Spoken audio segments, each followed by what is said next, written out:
Now let's look at dummy variables for categorical predictors. So here's some iris data, iris flowers, three different types. There's setosa, versicolor, if we come down here, and virginica. And we have petal lengths for all three of them.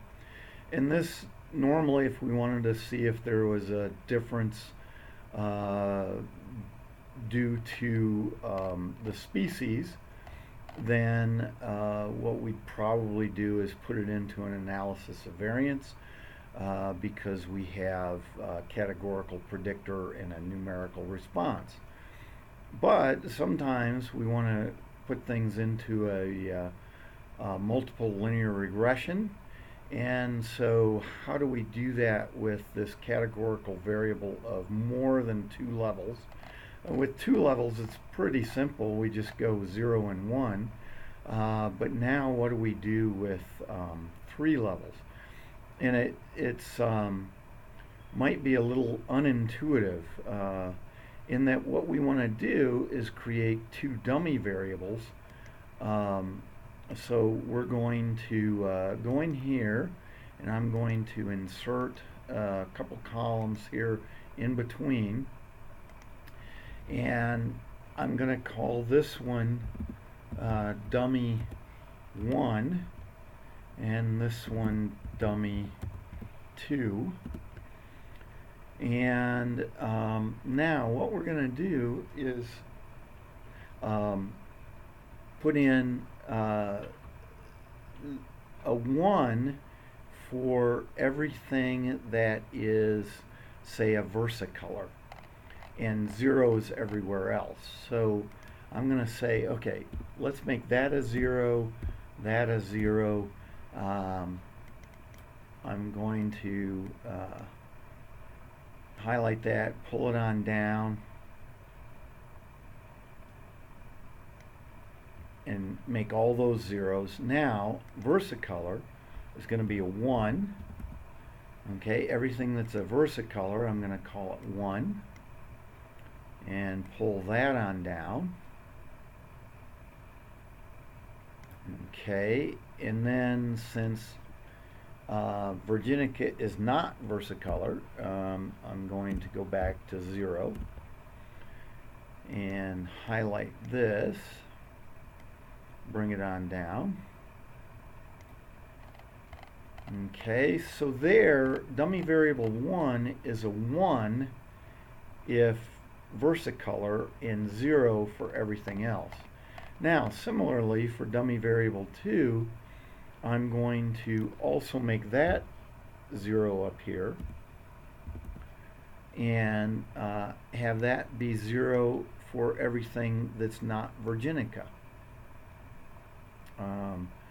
So bring that on down here, and then 1s here, and make all of these 1s. Now actually I can probably just double click that, fill that in with 1s. So now what you see is I've added two dummy variables to account for three levels of categories. The reason I only need two dummy variables for three levels is, you see, if I have 0, 0, then that accounts for setosa. If I have 1, 0, that's versicolor, and if I have 0, 1, that's virginica. So now what I'm going to do excuse me, is run a linear regression here and put these in reverse order. So dummy 2, dummy 1, and intercept.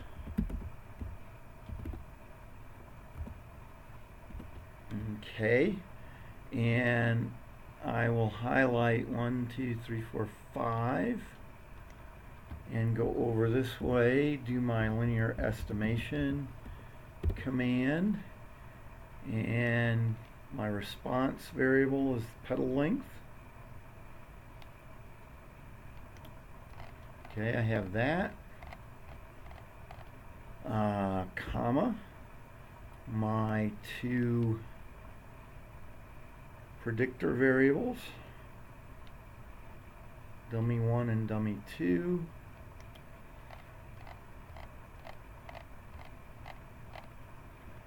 Then comma 1, comma 1, close parentheses, Control Shift Enter.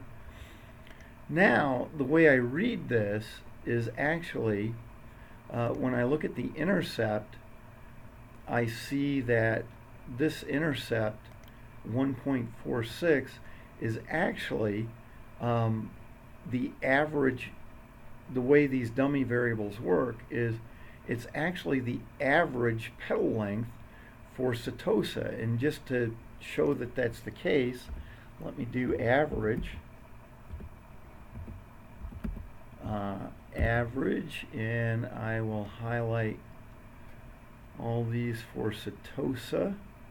There, I think I have them. And enter. Notice those are the same number. Now here, the 2.798, actually that slope tells me how much higher the dummy variable 1 average is than the dummy variable 2. So notice if I do equals average, and I go down here to the versicolor and take the average petal length here, okay, close parenthesis, hit enter. Notice I get 4.26, but now if I do 4.26 minus the 1.42624, I get the 2.798. So you see the slope is really, what I interpret as a slope is just the difference in the averages. And then similarly here, if I take my average of the Virginica petal length, so I'll have to come down here to the Virginica, highlight all those,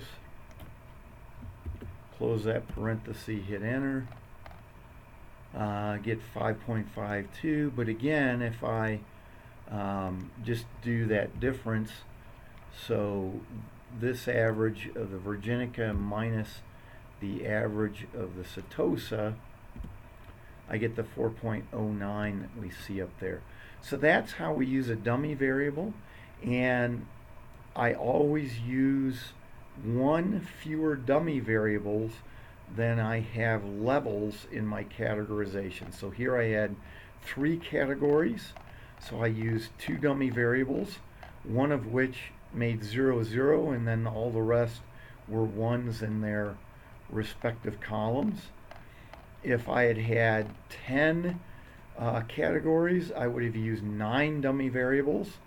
I would have used one of those categories as the base and would have had zeros all the way across for 9 columns.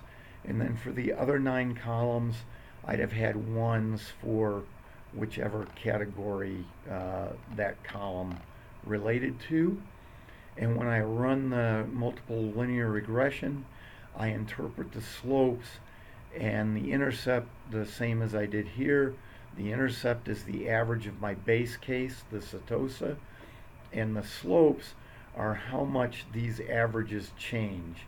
If I had used the higher average for the base case, these slopes would have been negative because they would have been a negative change from that average. Okay, and that's how we use dummy variables in multiple linear regression.